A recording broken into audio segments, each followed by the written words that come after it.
Witam wszystkich serdecznie. Mam dzisiaj kawał ciekawej historii o, myślę, mało znanym kawałku miasta, a dokładnie jedziemy na Łęgnowo i osiedle awaryjne. Myślę, że nazwa wam nic nie mówi, zwłaszcza ta druga, osiedle awaryjne.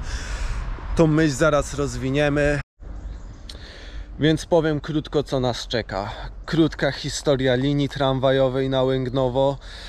Dworzec zobaczymy w Łęgnowie, jak Bydgoszcz stoi woda, czyli zobaczymy trochę wody, która przebiega przez te tereny, a następnie udamy się w tajemniczy zakamarek miasta, w osiedle awaryjne. I na osiedlu awaryjnym zobaczycie budynki, których nie ma nigdzie indziej w Bydgoszczy, wybudowane przez Niemców w czasie okupacji dla personelu zarządzającego fabryką dynamitu, amunicji i innych materiałów wybuchowych, fabryką, która była drugą największą w Rzeszy Niemieckiej. Ale dzisiejszy odcinek nie będzie się skupiał na tej fabryce, tylko na miejscu, gdzie mieszkali ludzie odpowiedzialni za jej działanie. I właśnie tutaj można nawiązać do nazwy awaryjne, bo jak coś nie działało w tym procesie tworzenia amunicji, materiałów wybuchowych, w bardzo skomplikowanym zresztą procesie, no to byli potrzebni właśnie ci ludzie, naukowcy, technicy, odpowiedzialni za prawidłowe działanie tej maszyny śmierci. Słowem wstępu jeszcze dodam, że budynki, o których mówię i które zobaczymy, mają w swoich podpiwniczach schrony przeciwlotnicze, które były w stanie uchować ludność przed atakiem rakietowym, a resztę opowiem, jak już będziemy na miejscu, więc to tyle w skrócie, co dzisiaj zobaczymy. Jeszcze do tego można dodać opuszczony basen. Zakończymy na Górce Łęgnowskiej, a teraz trochę historii samej linii tramwajowej na Łęgnowo. Przejedziemy się nią, podjedziemy i zjedziemy z powrotem 2 przystanki, bo dostałem zaproszenie i będziemy mieli możliwość zrobić to z perspektywy maszynisty, przepraszam, motorniczego, ciągle mi się to myli. No to zaczynamy od historii budowy samej tej linii. W 1952 roku, czyli tak naprawdę krótki czas po wojnie, w bydgoskich zakładach przemysłu gumowego, i bardzo lubię tą nazwę, taka ekologiczna, w dzisiejszych trendach by na pewno się świetnie odnalazła, dlatego później zmieniona na Stomil, już myślę znana bardziej, chociaż ze słyszenia. Miało spotkanie Miejskiej Rady Narodowej, zebrali się urzędnicy, wysłuchali potrzeb ludu, które polegały na tym, że do rozrastających się terenów przemysłowych, jakich niewątpliwie jest tutaj otaczający były Zachem, nie mieli jak dojechać, tak?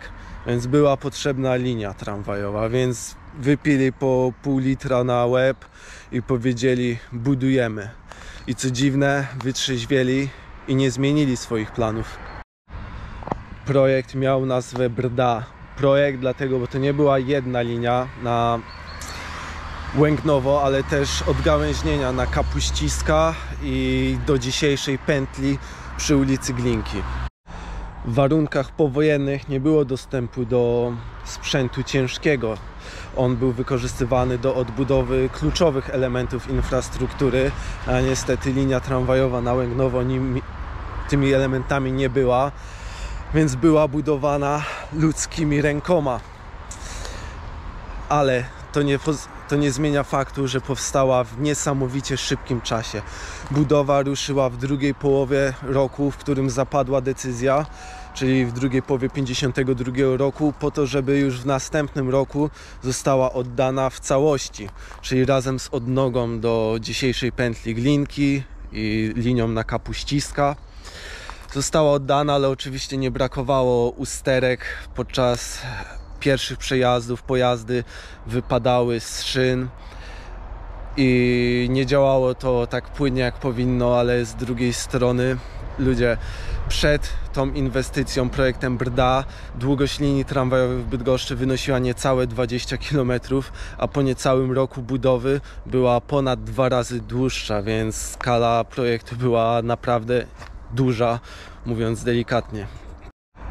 Niestety wraz z upadkiem systemu ta linia bardzo cierpi, jest w najgorszym stanie z całej sieci tramwajowej w Bydgoszczy Nie udało się rozstrzygnąć przetargów w ostatnich latach na modernizację linii aż do pętli.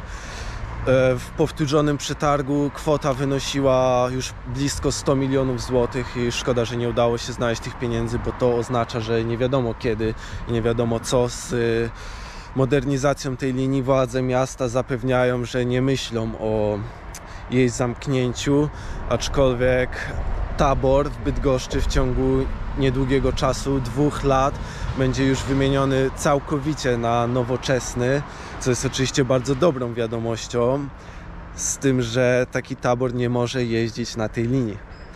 Więc zobaczymy, jak to będzie wyglądało w przyszłości. Mam nadzieję, że nie zniknie. Ja aktualnie znajduję się na przystanku tramwajowym Stomil. Kiedyś tutaj 9 kończyła swój bieg i właśnie idę opuszczoną pętelką, ale dziś już jej nie ma. Jest za to 6, która jest niezmiennie od kiedy powstała w 1953 roku. Tylko że 6 jedzie 2 przystanki dalej na pętlę Łęgnowo, którą zresztą zobaczymy oczywiście. To jedziemy na pętlę. Wracamy później z powrotem te 2 przystanki na przystanek Stomil i kontynuujemy naszą drogę. Spoko.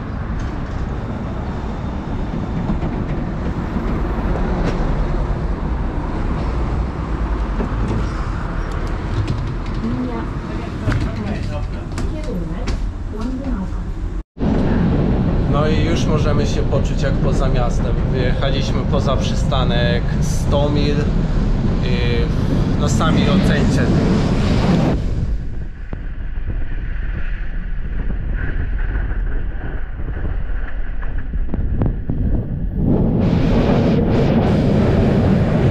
Łęgnowo się zbliża za 2 przystanki.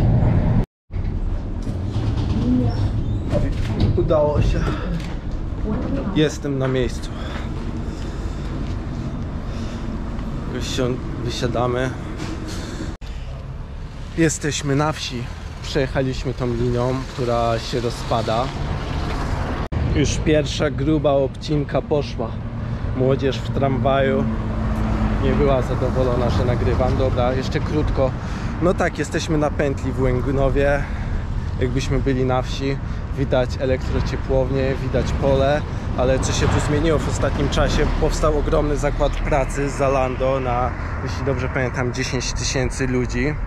Nie wiem, skąd się tyle znajdzie do pracy, ale tyle ma być. I została w związku z tym trochę przez inwestora, czyli Zalando, rozbudowana infrastruktura drogowa. No niestety szkoda, że tramwaju nie wyremontowali, nie? Ale coś zrobili. Pętlę autobusową wyremontowali, zrobili ścieżkę rowerową, bo jakoś te 10 000 ludzi będzie musiało dochodzić do pracy, nie? Budowa jeszcze jest w trakcie, ale już kończą.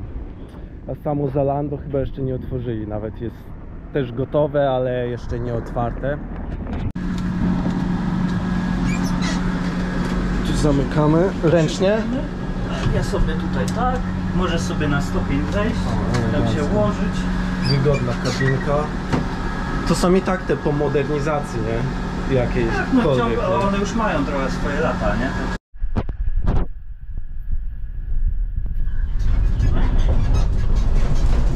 No i tak wygląda wyjazd z Łęgnowa. No musimy jechać powoli.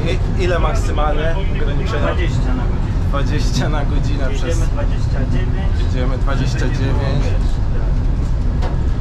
Tak, bo inaczej no i tak ciężko dotrzymać rozkładu przez remonty, przez stan torowiska, ale tak to wygląda ze stanowiska właśnie kierującego.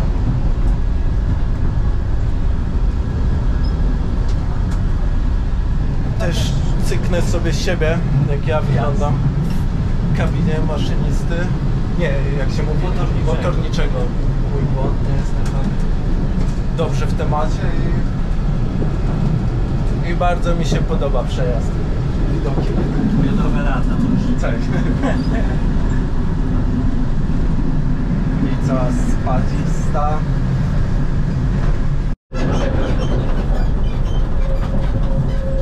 Dobra, to życz mi powodzenia. widzenia, wracam na awaryjne. Już cię puszczam, Tak. spoko. Odkręcę sobie, dobra? Ręcznie? No tutaj, tędy. O, Aha, a mogę już? możesz. Uciekasz, tak? No na awaryjny wracam.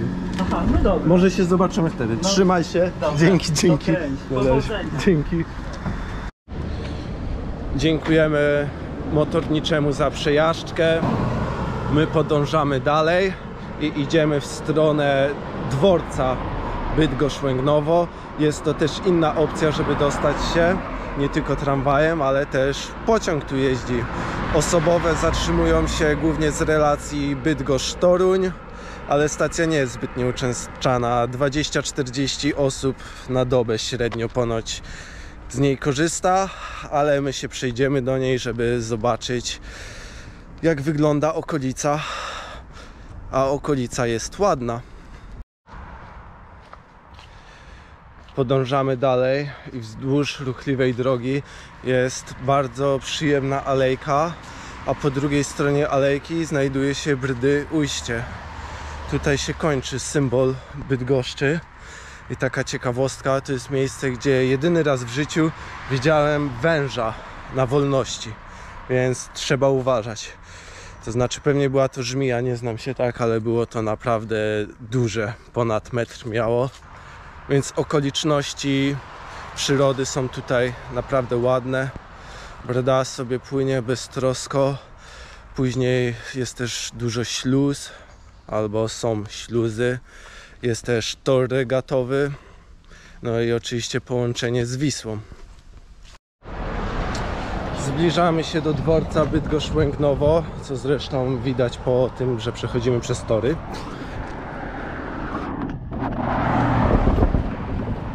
Linia Warszawa-Bydgoszcz. Szkoda, że nie ma ścieżki dla pieszych, idę po prostu razem z samochodami. I po drodze chciałem wam pokazać kolejny mostek.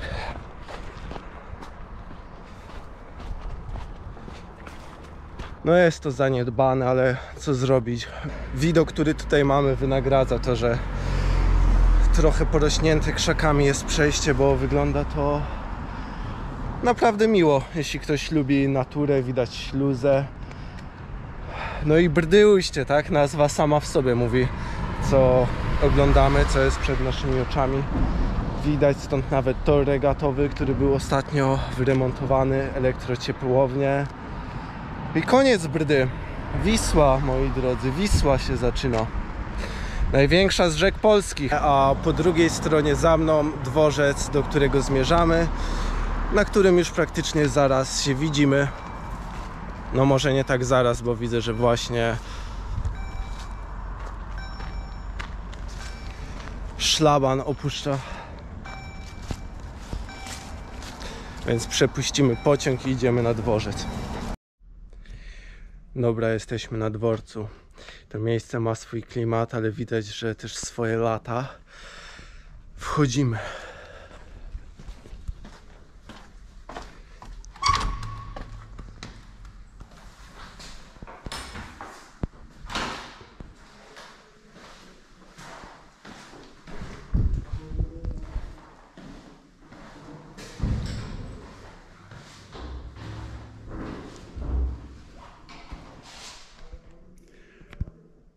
No miniona epoka, co mam powiedzieć. Ale to uważam na plus. Za coś ciekawego, jeśli ktoś jest fanem tych czasów, to może zobaczyć miejsce, które nie zmieniło się kompletnie od, myślę, co najmniej minimum 50 lat. Nic a nic się tu nie zmieniło.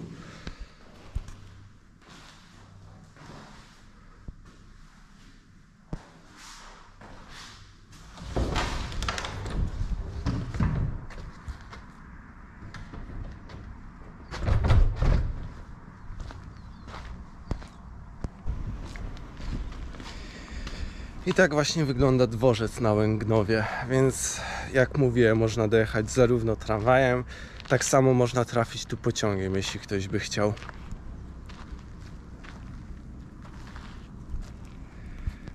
Dwa perony, cisza, spokój, ale ludzie tutaj pracują.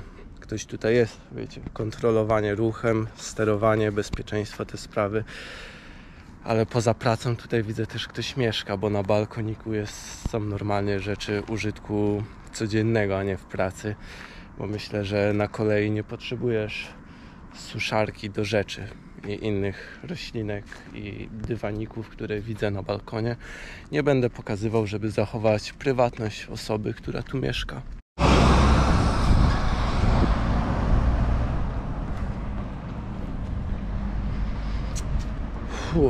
Zapaszek.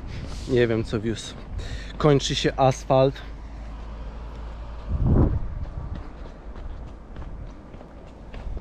Zaczyna się Łęgnowo. I teraz właśnie idziemy w stronę pętli, na której byliśmy. I trasa z dworca na Łęgnowo albo osiedle awaryjne jest urocza po prostu, nie? Tutaj jakby czas się zatrzymał. Pogoda dopisuje. Oryginalna, piękna kostka brukowa. Książkowo to wygląda. Poetycki świat. Tereny właśnie bardzo zróżnicowane. Z jednej strony Zachem, problemy z zanieczyszczeniem tego miejsca. Ale kiedy człowiek idzie tą trasą tutaj, to można nie mieć totalnie świadomości tej rzeczy, bo no czysta przyjemność tutaj się przejść. No i właśnie zaraz sobie zobaczymy osiedle stworzone przez nazistów w Bydgoszczy.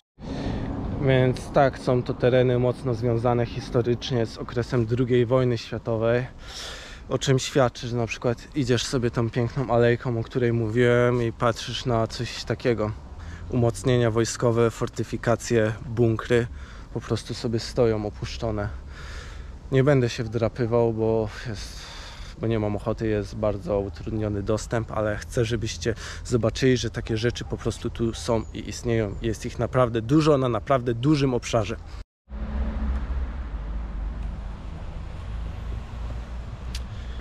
Ulica Nowotoruńska nad nami. Sprawa też wygląda tak, że wzdłuż gdzie idę, tam jest też opuszczony basen, ale no nie ma szans, że dojdę do niego z tej strony, bo no są też po prostu fortyfikacje wojskowe, ale spróbujemy dojść z innej strony. Nie poddamy się. Kończy się kostka, zaczyna się asfalt i jesteśmy tam, gdzie byliśmy, obok pętli. Stąd przyszliśmy tą ładną, brukową, z kostki brukowej drogą. Tam jest pętla, elektrociepłownia za mną i tajemnicze wrota do osiedla awaryjnego. Puszczamy tereny przemysłowe, tak? Były Zachem, dużo firm różnego rodzaju i wchodzimy w kolejną swojego rodzaju enklawę. I myślę, że to jest dobry moment, żeby was o czymś poinformować. To jest bardziej mój problem niż wasz, w sumie tylko mój. Dobra, i sprawa wygląda tak. Ja jestem ostatnią osobą, która powie, że ktoś jest gorszy i takie ocenianie ludzi. Ale budynki, które zobaczymy, poza tymi wykupionymi i odrestaurowanymi przez trochę bardziej zamożnych ludzi, po zakończeniu wojny zostały zamieszkane przez społeczność socjalną, przez ludzi, którym w życiu za bardzo się nie układało, którzy mają swojego pewnego rodzaju problemy. Może być to również alkohol i wiele innych, w które nie będziemy wnikać. Więc tak, lokalna społeczność jest bardzo charakterystyczna. Motorniczy mnie przestrzegał, żebym nie stracił kamery, ale no nie słyszałem tego po raz pierwszy. Postaram się być uważny i też myślę, że nie będą mnie zaczepiać, ale może być różnie. Dobra, wejście tutaj jest po prostu przepiękne. Domki, jakich nie zobaczycie nigdzie indziej w Bydgoszczy. W takim formacie powstały tylko w tej części miasta, co ma bezpośrednie powiązanie z ich historią. Trzecia Rzesza je budowała. na potrzeby kadry kierowniczej. W razie awarii, tak? Osiedle awaryjne. Jak coś się działo niedobrego, to znaczy głupio powiedziałem, bo niedobre rzeczy w obozie pracy działają się przez cały czas jego istnienia, ale awarie. Nie chciałem się powtarzać po prostu, ale chodziło o awarię. Wtedy kadra kierownicza z osiedla awaryjnego szła naprawiać diabelską machinę.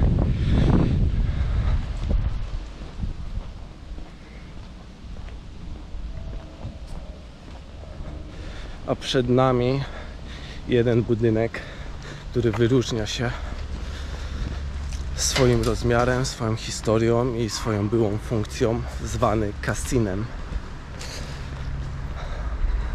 Zjeżdżali się tutaj Niemcy z rodzimej Rzeszy, żeby sobie umilać czas w czasie II wojny. I też ciekawostką jest to, że ma 2 poziomy piwnicy lub podpiwnicza, zależy jak to nazwie. I ten budyneczek po prostu ma funkcję schronu przeciwlotniczego w razie ataku bomb i rakiet w swojej piwnicy.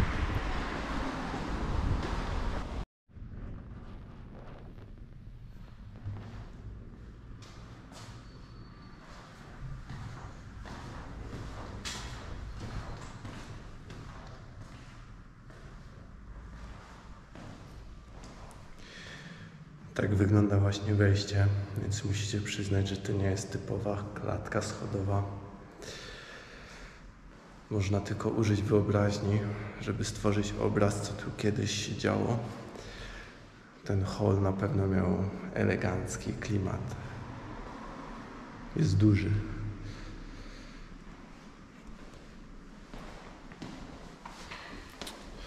Jestem trochę zestresowany, bo wchodząc słychać było dźwięki otwierania puszek od piwa.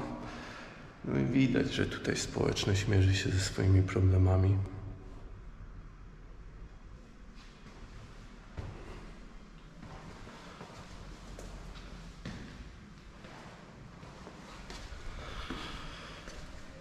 No zresztą sami możecie wywnioskować, patrząc na to, co właśnie ja widzę.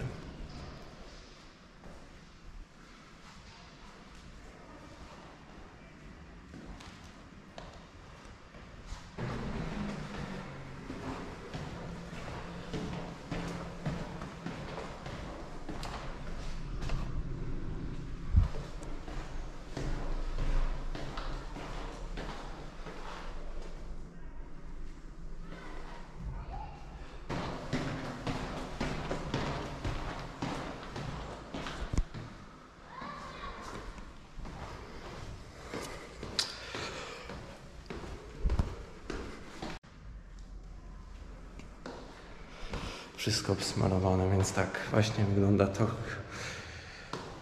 to historyczne miejsce.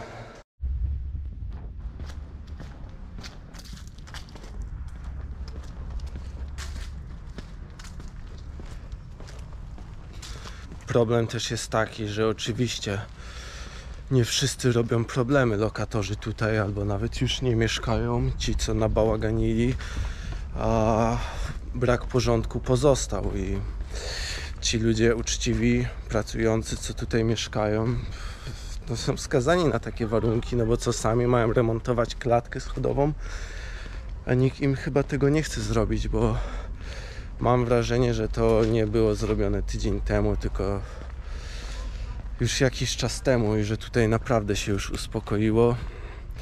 Nie mówię, że totalnie, bo jak już wspomniałem, słychać odgłosy puszek. No i stoją sobie chłopaczki pod sklepem, piją piwko i tyle, ale nie uważam to za, wiecie, że przestępcy tutaj są. Po prostu ludzie z problemami, ale też tak jak mówię, no ci uczciwie żyjący, pracujący i mają takie, a nie inne warunki. Niestety ludzie czasem nie mają wpływu na rzeczy, które mają wpływ na nich. Tak mądrze powiedziane. Ale oczywiście, dobra, kończymy temat. Komuniści zmieścili też bloczki z wielkiej płyty. Jest naprawdę estetycznie. Pan tutaj sprząta. Pani myła klatkę schodową. Więc estetyka ogólna, nie można jej skrytykować poza wejściem do kasyna, gdzie jest okupowane przez piwkujących ludzi. A tutaj cały czas idę i widzę, że ktoś sprząta,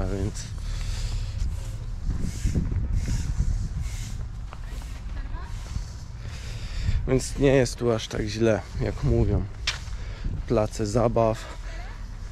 To są budynki, baraki z czasów również II wojny, gdzie mieszkali albo szeregowi, albo po prostu ludzie pracujący w obozie. Ale wydaje mi się, że szeregowi było coś zbyt blisko. Budynków, w których na pewno mieszkała kadra kierownicza. No i przerażające, nie? Dokładnie na tym terenie naziści sobie wybudowali swoje osiedle z kinem, z kręgielnią, z kasynem. Podczas komunizmu to w sumie nie mieli tutaj aż tak źle, poza tym, że byli to ludzie biedni, bo funkcjonowało tutaj przedszkole, przychodnia, szkoła bliżej pętli, więc nie na samym osiedlu. Więc infrastruktura towarzysząca, no nawet za mną widać jest, no co fajnie, po prostu boisko do kosza, ławeczki, ogrodzone wszystko, stół do ping-ponga. Więc generalnie oceniam to jako, patrząc dzisiaj z perspektywy, na plus. Jest ok, ładne tereny, tylko wiadomo, no zdarzają się społeczne, małe niedociągnięcia, ale no życie, nie? No nie każdy wiedzie swoje życie w sposób idealny, ale dobra, nie o tym. Idziemy dalej. I do dziś tutaj jest przedszkole, jest przychodnia. W przychodni właśnie było kino dla nazistów i kręgielnia. Wciąż spotykamy w bardzo dużej ilości konstrukcje wojskowe. Nie jestem profesjonalistą, żeby powiedzieć, jaką dokładnie funkcję pełniło, no ale wiem, że naziści maczali w tym swoje ręce.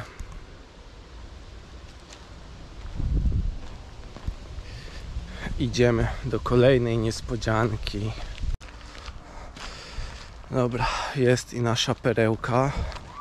I to nie chodzi o te limuzyny, które oglądacie, ale budynek, który sobie obejrzymy z góry. Dobra, jest w miarę bezpiecznie, ale nie przesadzajmy. Sobie piwkują tutaj lokatorzy w okolicy. Ale to nie jest zwykły budynek. Patrzcie, schodzimy w dół.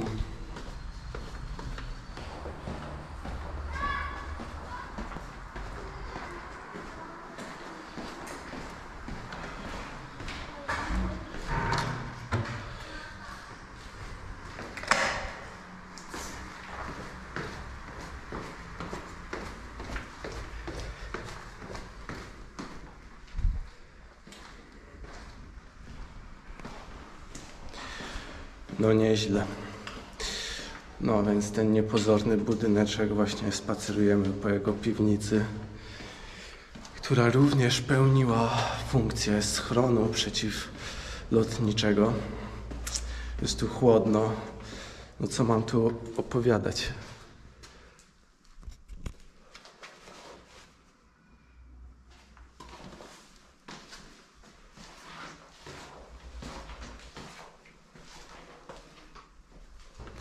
Ale tak, jesteśmy w schronie, który miał zapewnić bezpieczeństwo w razie bombardowania. Mam nadzieję, że już nigdy nie będzie potrzeby, żeby spełniał tę funkcję. No ale niesamowite, że się udało tu wejść. Ale to nie koniec ciekawostek o tym budynku. To wygląda przerażająco, ten korytarz. Można sobie wyobrazić II wojnę jak z filmu.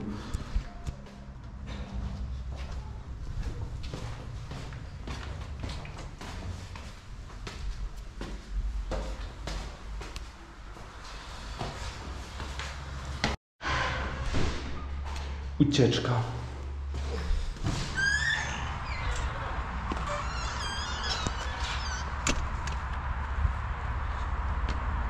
Tutaj mają ludzie okna otwarte.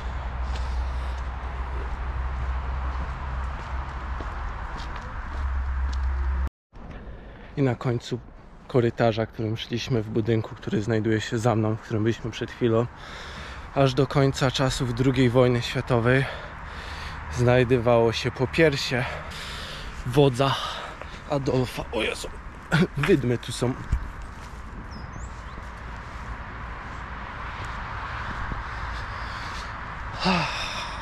Tak znajdowało się popiersie Adolfa Hitlera w budynku, w którym przed chwilą byliśmy.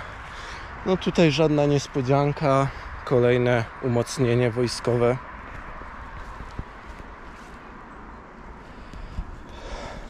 Dobra, schron przeciwlotniczy, popiersie Adolfa Hitlera.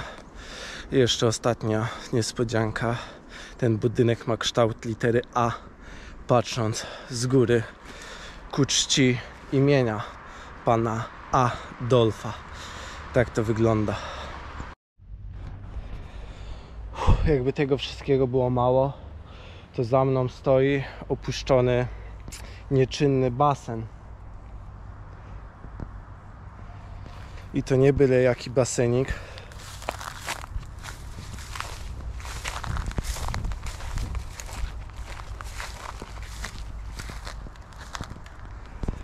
Stanowiska do skoków, bo głęboki na 4 metry był co najmniej. Kurde, więc niby widzicie taki koniec świata, a za komuny mieli basen. Teraz by się przydało, nie? Dziś jest gorący dzień. Myślę, że mega popularne miejsce by to było, ale no niestety porośnięty drzewami, szkoda. Jest ta główna niecka basenu i tam jeszcze jest, jaki był mniejszy, był jeszcze mniejszy basen widocznie.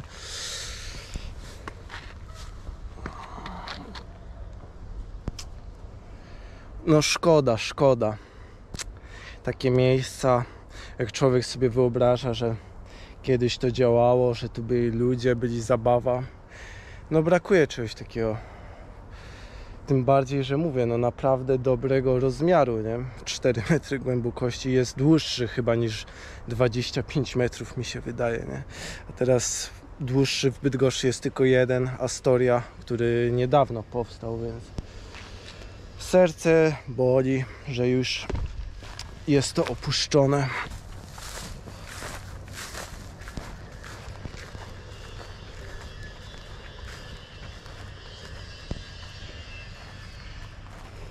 Dobrze, moi mili, na dzisiaj to by było tyle. Mam nadzieję, że się podobało Łęgnowo. Dowiedzieliście się o osiedlu awaryjnym. Ja osobiście się trochę stresowałem. Miejsce złą sławą owiane, ale dla mnie mit, było spokojnie.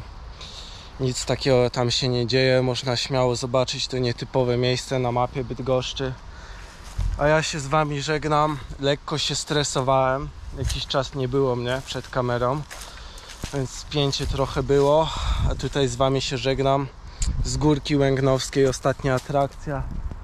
Widać pięknie linię kolejową. Wisła przepływa obok.